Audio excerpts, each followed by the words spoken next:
programs offer many languages. Please visit suprememastertv.com/schedule. Nos programmes offrent plusieurs langues. Veuillez visiter suprememastertv.com/schedule. Nuestros programas ofrecen varios idiomas. Visite suprememastertv.com/schedule. Unsere Sendungen bieten viele Sprachen. Gehen Sie auf suprememastertv.com/schedule.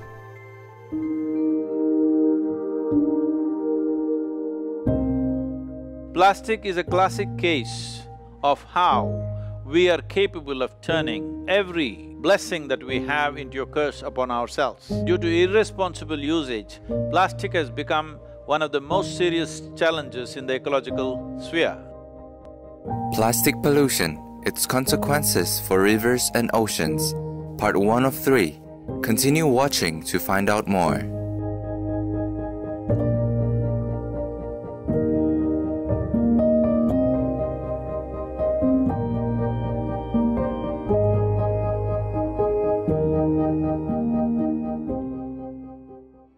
Zdravo means hello in Croatian. I'm Leona. The people of Croatia thank you for the respect you show towards Mother Earth and for everything you do to save her precious resources.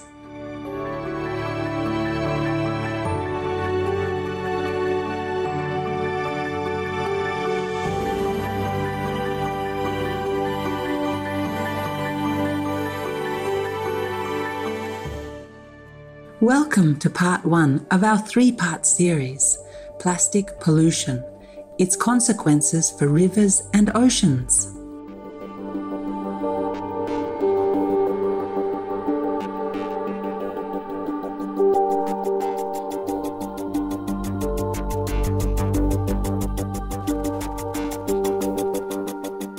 On today's program, we'll examine the global issue of plastic pollution and learn how the problem began.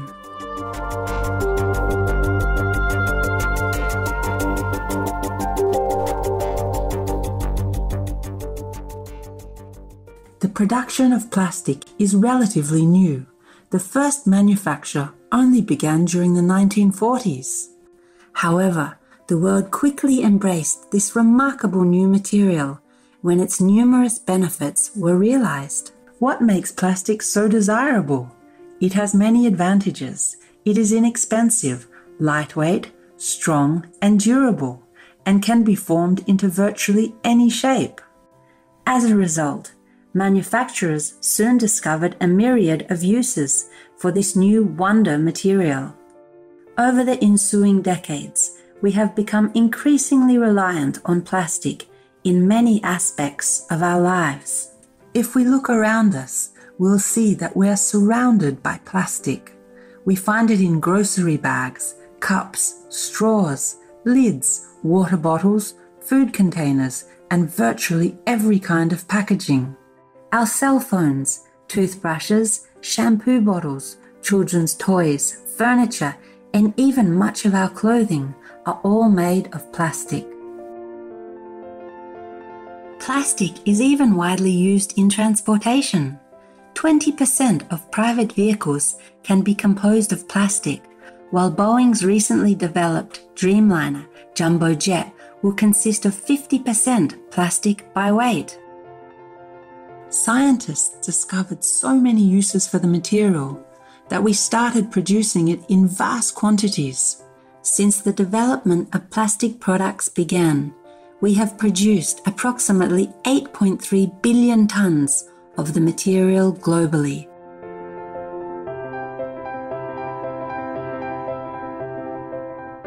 While plastic is wonderfully strong and durable, it is also an environmental hazard for the same reason. This is so because non-biodegradable forms of plastic take hundreds of years to break down. According to the National Oceanic and Atmospheric Administration, NOAA, a plastic water bottle requires 450 years to decompose. One of the greatest threats our oceans face today is plastic pollution. The U.S. National Oceanic and Atmospheric Administration estimates that each year more than 8 million metric tons of plastic waste enter our rivers and oceans. This amount is the equivalent of placing 5 garbage bags of plastic trash along every foot of coastline around the world and then pushing the bags into the ocean. And what makes the problem even more serious is that once plastic enters water, its decomposition becomes even slower. It can remain submerged for hundreds or even thousands of years and does not rot or leave the environment. It simply breaks down into smaller and smaller pieces. Any piece of plastic smaller than 5 millimeters in length, about the size of a pencil eraser, is called a microplastic, of which there are 3 sources. The primary one being the breakdown of larger plastic items. Another source is the microbeads found in some soaps and lotions. A third source is clothing made of synthetic fibers, such as fleece, acrylic, and polyester items. Each time these clothes are washed, millions of microplastic pieces are shed into the wash water and soon make their way into our rivers and oceans. Moreover, the vast extent of environmental damage caused by plastic is raising concern, particularly with regard to marine animals.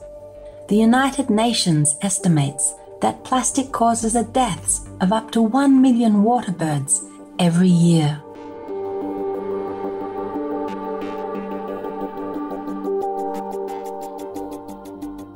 Dr. Jennifer Lavers, a marine scientist from the University of Tasmania, devotes her life to the study of seabirds.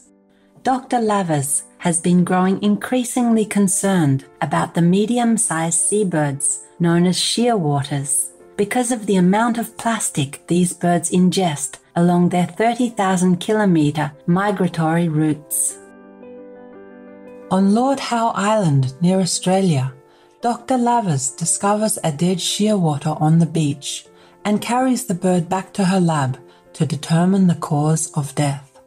As Dr. Lavers analyzes the contents of the bird's stomach, she discovers 234 pieces of plastic inside and says, "Absolutely no doubt that this bird died as a result of that plastic. That is literally a gut full of plastic. It's quite alarming, isn't it?" We'll take a moment now to listen to an important message and be right back. Please stay tuned to Supreme Master Television.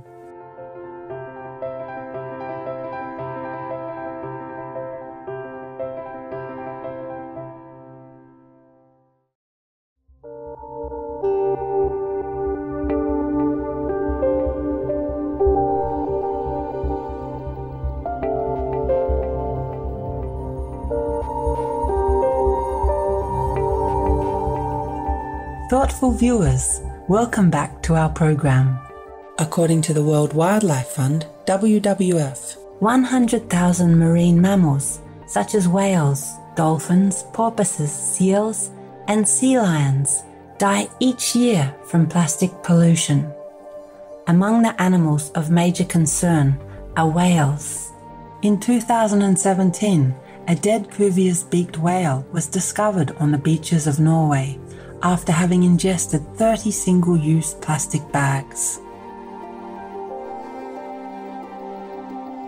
In 2019, a dead pregnant sperm whale washed up on a beach in Sardinia, Italy.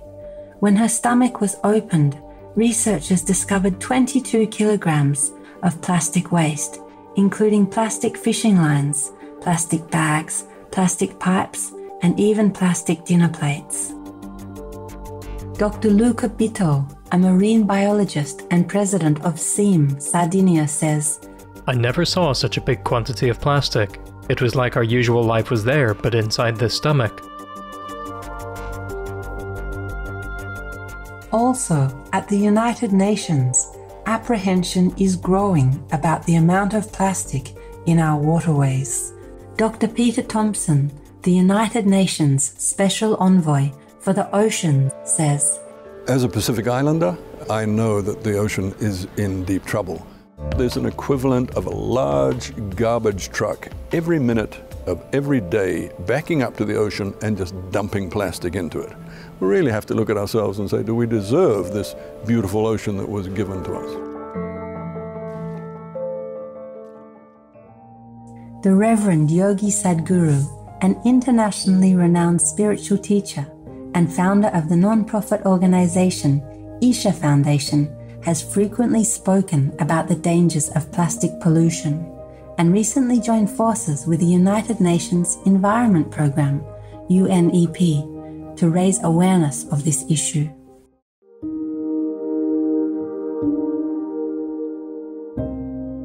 Plastic is a classic case of how we are capable of turning every blessing that we have into a curse upon ourselves. Due to irresponsible usage, plastic has become one of the most serious challenges in the ecological sphere. 8 million tons of plastic end up in oceans every year. Plastic makes up 10% of all the waste we generate. 1 million plastic bottles bought each minute. 500 billion plastic bags used each year. 67% of fish species in California are contaminated with plastic. 94% of US tap water, 93% of bottled water contaminated by microplastics. They are saying by 2050, there could be more plastic in the oceans than the fish. Above all, plastic is even getting into vegetables and everything, so it's getting into our system. Why has it taken the world so long to realize the enormity of this situation? One of the main reasons is that plastic has a density greater than that of water, so it typically sinks below the surface of the water and is thus out of sight. According to the Ocean Conservancy, what we see floating on the surface is just 5% of the plastic pollution in the ocean, and the other 95% is lurking below the surface. Once it enters the ocean, plastic can travel for thousands of miles, carried by currents. For example, in a 2019 study of Cocos, Keeling Islands, a territory of Australia located in the Indian Ocean, scientists reported finding more than 414 million pieces of plastic, including 370,000 toothbrushes. The Cocos Islands are home to only 500 people, so virtually all of this trash arrived from the rest of the world. The ocean has now formed its own garbage dumps. The ocean has 5 major gyres, or large rotating currents. Through their circular action, these gyres act like giant garbage collectors, drawing in plastic waste. The most serious of them is the Great Pacific Garbage Patch in the North Pacific between Hawaii and California. In 2018, the Ocean Cleanup, a non-government engineering environmental organization based in the Netherlands, conducted extensive research in the Great Pacific Garbage Patch and discovered that it extends over 1.6 million square kilometers, an area 3 times the size of France, and contains 1.8 trillion pieces of plastic. It is the largest accumulation of plastic garbage on the planet. What items are most frequently found in the ocean? Marcus Ericsson, co-founder and research director of 5 Gyres Institute, explains. What's leaving land, heading out to sea, is all this single-use packaging. It's the straws, the bags, the bottles, the cup lids, the stir sticks, all this junk that we use once and throw away. What can we do about this ever-growing problem? What are some of the most promising solutions?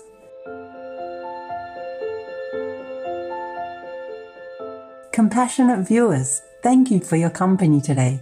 Please join us again next Monday for Plastic Pollution and its Consequences for Rivers and Oceans, Part 2 of 3, as we continue our exploration.